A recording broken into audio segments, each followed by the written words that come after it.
Good evening everybody.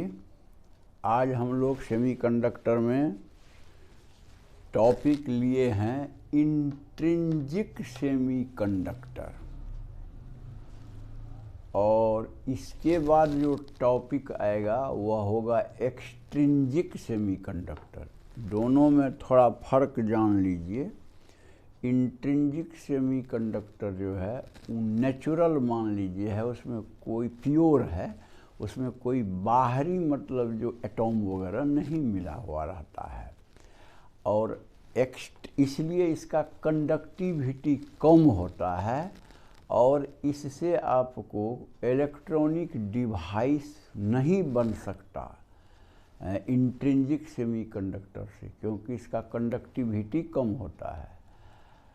तो इस intrinsic को एक्सट्रिंसिक बनाया जाता है बाहर से कुछ फॉरेन एटम्स डाल करके, और तब उसकी कंडक्टिविटी बढ़ जाती है। तो इसके बारे में हम लोग कैसे बढ़ती है ये सब चीज़ का हम लोग डिस्क्रिप्शन जब एक्सट्रिंसिक सेमीकंडक्टर पढ़ने लगेंगे तब देंगे इसके बारे में। हाँ, अभी देखिए ये जो प्योर फॉर्म का होता है सेमीकंडक्टर, तो हम लोग वो एलिमेंटल लिए हैं, मान लीजिए सिलिकॉन, SI या GE लीजिए, मान लीजिए हम सिलिकॉन लिए हैं।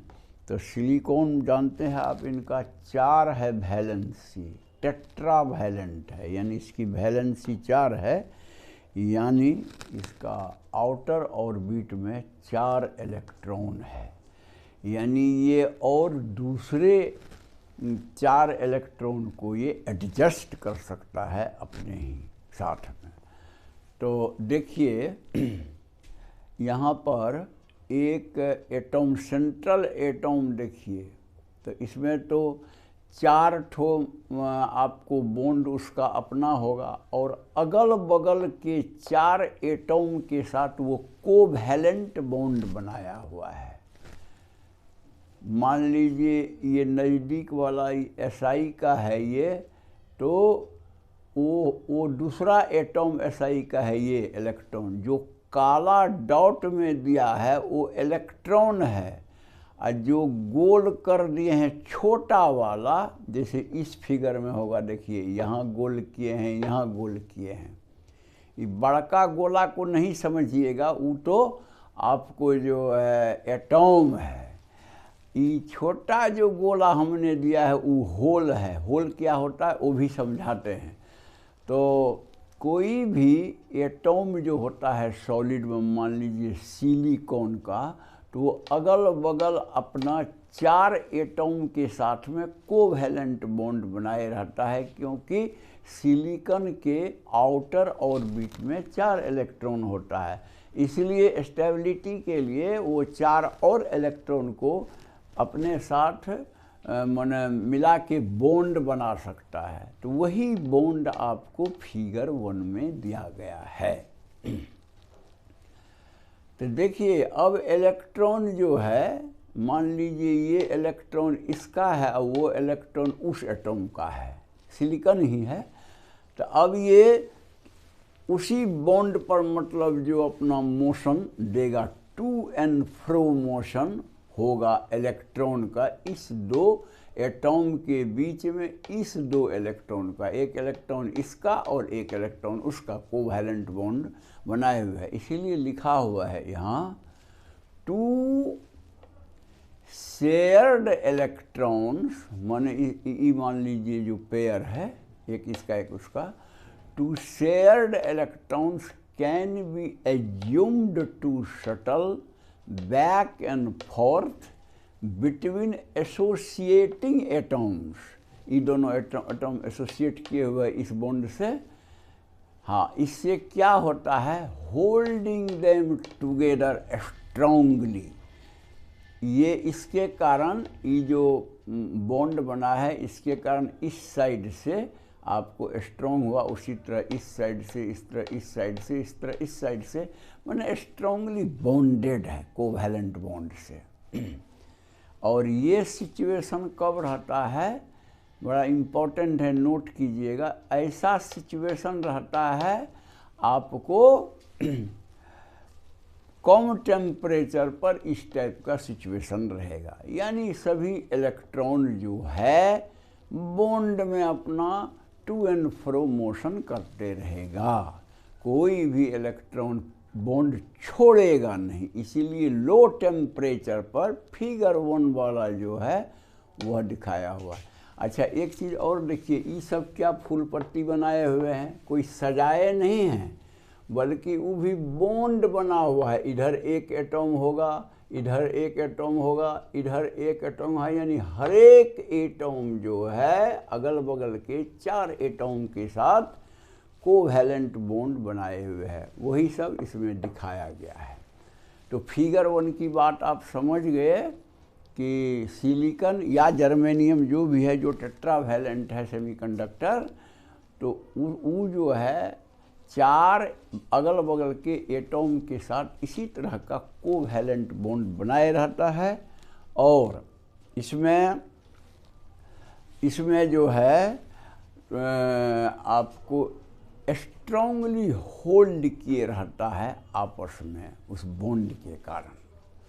अच्छा, अब है कि मान लीजिए थोड़ा सा टेम्परेचर बढ़ा, थोड़ा सा टेम्परेचर बढ़ा, तो उसमें क्या हो जाएगा कि इलेक्ट्रॉन जो है वो हीट से एनर्जी लेगा, और कुछ इलेक्ट्रॉन को मान लीजिए ज़्यादा एनर्जी मिल गया तो वो बॉन्ड को तोड़ के भाग जाएगा। जैसे यहाँ एक ठो दिखाया गया है, ये देखिए। सबसे पहले ये समझिए, इस बॉन्ड का यहाँ का इलेक्ट्रॉन ज़्यादा एनर्जी मिला तो वो बॉन्ड तोड़ के भाग के एकदम बाहर कंडक्शन बैंड में चला गया। माने यहाँ जब तक था इसमें सब वैलेंस बॉन्ड बैंड में है, लेकिन एनर्जी गर्मी उर्मी के कारण, हीट के कारण, थर्मल एनर्जी के कारण जो थोड़ा एनर्जी मिला तो वो जो अब बंधा हुआ नहीं रहेगा, वो बॉन्ड तोड़ के निकल गया। और बॉन्ड तोड़ के निकल गया तो उस बॉन्ड में एक खाली जगह हो गया, जिसको हम गोल सर्किल से दिखाए हैं। उसी गोल सर्किल को होल कहते हैं, जहाँ से बॉन्ड से इलेक्ट्रॉन हट जाता है वहाँ होल बन जाता है।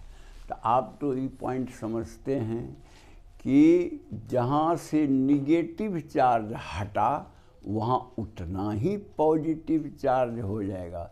यानी होल का, ठीक से समझिए, होल का जो चार्ज हो जाएगा वो इलेक्ट्रॉनिक चार्ज के बराबर ही होगा, लेकिन पॉजिटिव होगा।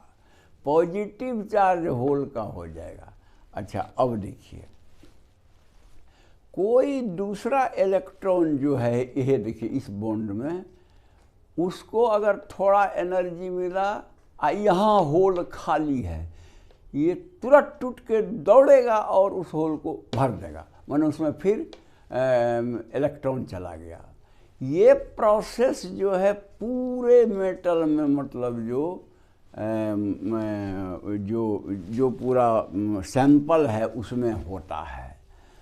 तो सेमीकंडक्टर में क्या एक प्रॉपर्टी है कि इसमें इलेक्ट्रॉन का भी मोशन होता है। जैसे ये देखिए बाहर निकल गया, और होल का भी मोशन है। कैसे होल का मोशन है समझिए, यहाँ से इलेक्ट्रॉन टूट के इस होल को भरा तो वो होल समझिए यहाँ आ गया, यही हुआ होल मोशन। हालांकि वास्तव में तो इलेक्ट्रॉन के मोशन को ही इस ढंग से कहा गया कि होल भी मोशन करता है, जबकि वास्तव में कर तो रहा है इलेक्ट्रॉन मोशन। और इलेक्ट्रॉन छोड़ा तो वो होल ऐसा समझा जाता है कि शिफ्ट हो गया यहाँ, यानी पॉजिटिव चार्ज यहाँ से यहाँ मूव कर गया। इसीलिए कहता है कि सेमीकंडक्टर का एक यूनिक प्रॉपर्टी होता है, जिसमें आपको इलेक्ट्रॉन भी मोशन करता है और होल भी मोशन करता है। कैसे करता है यही बात मैंने समझाया आपको। तो सेमीकंडक्टर का ये प्रॉपर्टी है जिसमें कि इलेक्ट्रॉन यानी निगेटिव चार्ज और होल यानी पॉजिटिव चार्ज दोनों मोशन करता है। तो एक बात तो निश्चित है कि जितना इलेक्ट्रॉन छोड़ता है उतना ही होल भी होगा। मान लीजिए इलेक्ट्रॉन छोड़ के कंडक्शन बैंड में चला गया तो इसका मतलब वैलेंस बैंड में उतना होल होगा। इसीलिए लिखा गया है यहाँ पर, ये देखिए Ne इक्वल टू NH यानी number of free electrons equal to number of holes in the valence band equal to Ni इसको कहते हैं, जहाँ Ni को कहते हैं इंट्रिंसिक कैरियर कंसंट्रेशन, यानी कितना ये इलेक्ट्रॉन फ्री होके चला गया कंडक्शन बैंड में और कितना होल वैलेंस बैंड में बचा हुआ है, उसी को कहते हैं Ni यानी इंट्रिंसिक कैरियर कंसंट्रेशन। हाँ, तो इसमें क्या है कि एक लाइन और ये देखिए, it is to be noted that electron originally set free is not involved in this process of whole motion and also the motion of whole is only a convenient way। ये तो आपको हम बता दिए हैं। ये पॉइंट कहता है कि जो इलेक्ट्रॉन मान लीजिए फ्री होके कंडक्शन बॉन्ड में चला गया वो है इस टाइप का बिहेव नहीं करेगा, जैसे कि यहाँ से टूटा फिर दूसरा होल को भरा और फिर यहाँ से टूट के इसको भरा, इसको उसको भरा, इस टाइप से मतलब जो होता है वो ओरिजिनली सेट फ्री यानी जो कंडक्शन बैंड में चला गया वो नहीं काम करता है। बॉन्डेड इलेक्ट्रॉन ही जो है वो होल को भरते रहता है, यही कहने का मतलब है आपको। वो भरा तो उसका खाली हुआ फिर दूसरा आके भर दिया।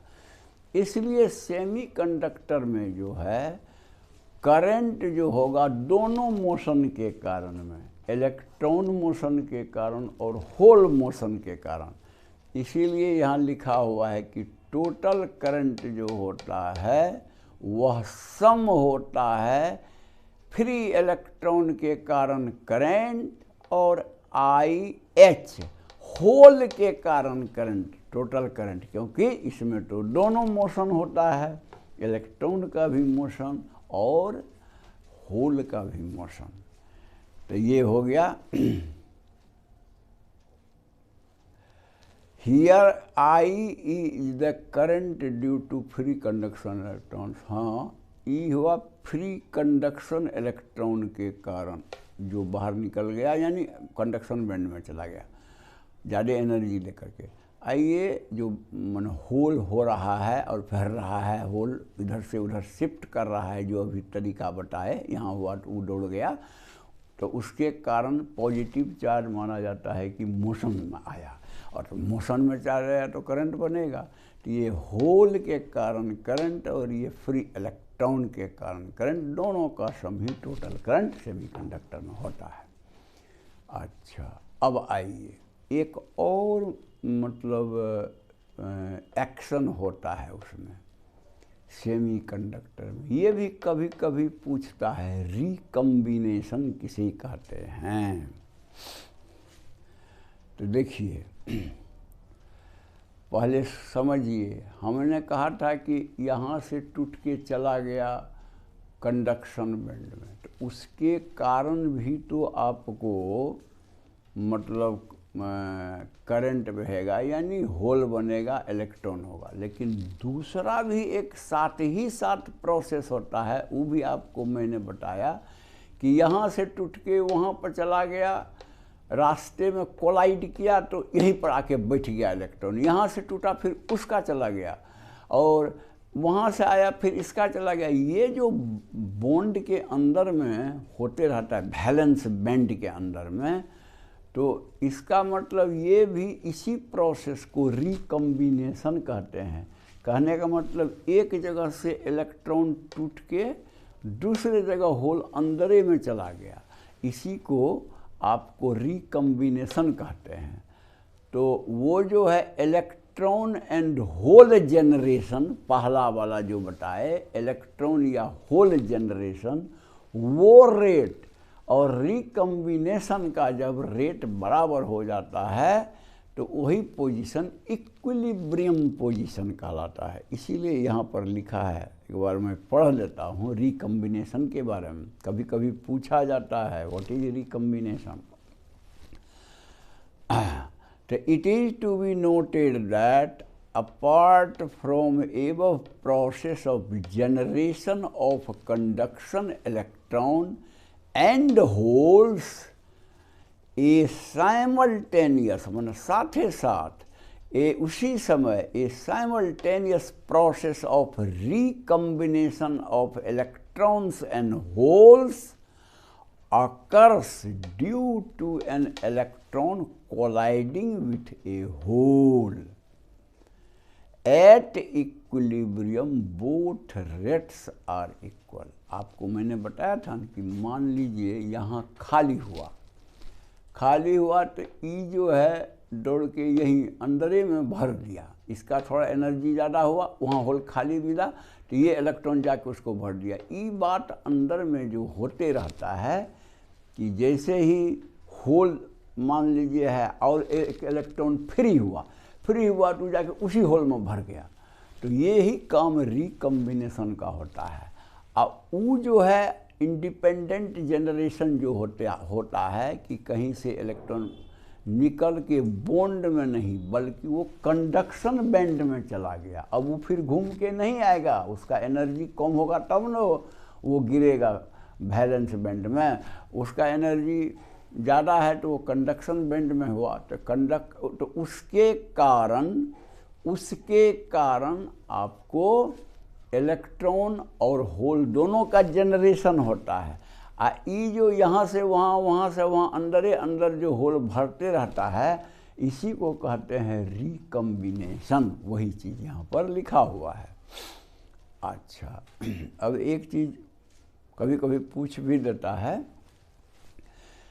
कि 0 केल्विन पर यदि एब्सोल्यूट टेम्परेचर 0 केल्विन हो तो इंट्रिंसिक सेमीकंडक्टर जो है वो बिल्कुल इंसुलेटर की तरह व्यवहार करता है, बिहेव्स लाइक एन इंसुलेटर। इसका मतलब एक भी इलेक्ट्रॉन बॉन्ड से टूटकर कंडक्शन बैंड में नहीं जाता है, इसीलिए वो इंसुलेटर टाइप का है। कंडक्शन बैंड में जब इलेक्ट्रॉन रहेगा तब न वो कंडक्टर टाइप का काम करेगा। तो इसीलिए कहा गया है कि एब्सोल्यूट टेम्परेचर कैपिटल T देखिए, जब 0 केल्विन, ओके नहीं है, ये 0 केल्विन है, अगर होता है तो उस समय में जो सेमीकंडक्टर है वो बिल्कुल इंसुलेटर की तरह बिहेव करता है। कहने का मतलब कंडक्शन बैंड में एक भी इलेक्ट्रॉन नहीं है ताकि करंट बह सके। और जैसे ही टेम्परेचर 0 डिग्री से आगे बढ़ता है, मान लीजिए room temperature suppose 27-30 degree Celsius, suppose Celsius यानी 273 प्लस मान लीजिए 27 इक्वल टू 300 केल्विन। तो जैसे ही 0 डिग्री से आगे बढ़ता है या मान लीजिए रूम टेम्परेचर पहुंचता है तो उस समय में some thermally excited electrons partially occupy the conduction band and make the sample feebly conductive, जो कि आपको इसके पहले वाले वीडियो में जब हम कंडक्टर सेमीकंडक्टर इंसुलेटर का बोल रहे थे तो बोले थे ना कि सेमीकंडक्टर का कंडक्टिविटी बीच में होता है, कंडक्टर और इंसुलेटर के बीच में। क्यों होता है, कैसे होता है, यही बात है कि मान लीजिए 0 केल्विन से टेम्परेचर जैसे ही आगे बढ़ा तो कुछ बॉन्डेड इलेक्ट्रॉन जो है वो एनर्जी लेगा उससे, थर्मल एनर्जी, और वो जो है बॉन्ड को तोड़ के कंडक्शन बैंड में जा सकता है, जिसका एनर्जी ज़्यादा है, और थोड़ा सा फीबली, बड़ा कमज़ोर, मतलब बहुत कम, मतलब जो कंडक्टिव हो जाता है सेमीकंडक्टर। इसलिए रूम टेम्परेचर पर सेमीकंडक्टर थोड़ा सा कंडक्टिव होता है इसी कारण से। लेकिन अगर ठंडा करके पहुंचा दिया जाए उसको 0 केल्विन पर, तो एक भी इलेक्ट्रॉन जो है नहीं रहेगा कंडक्शन बैंड में, यानी वो एकदम बिल्कुल इंसुलेटर हो जाएगा। तो यही है आपको इंट्रिंसिक सेमीकंडक्टर्स, यानी प्योर सेमीकंडक्टर, जिसमें बाहरी कोई और दूसरा एटम नहीं है। सिलिकॉन है तो सब सिलिकॉन है, जर्मेनियम है तो सब जर्मेनियम ही है, उसी को प्योर कहेंगे। तो ये रहा आप, और हम समझते हैं कि अगर आपको पसंद आया तो आप उसको ओके कर दीजिएगा।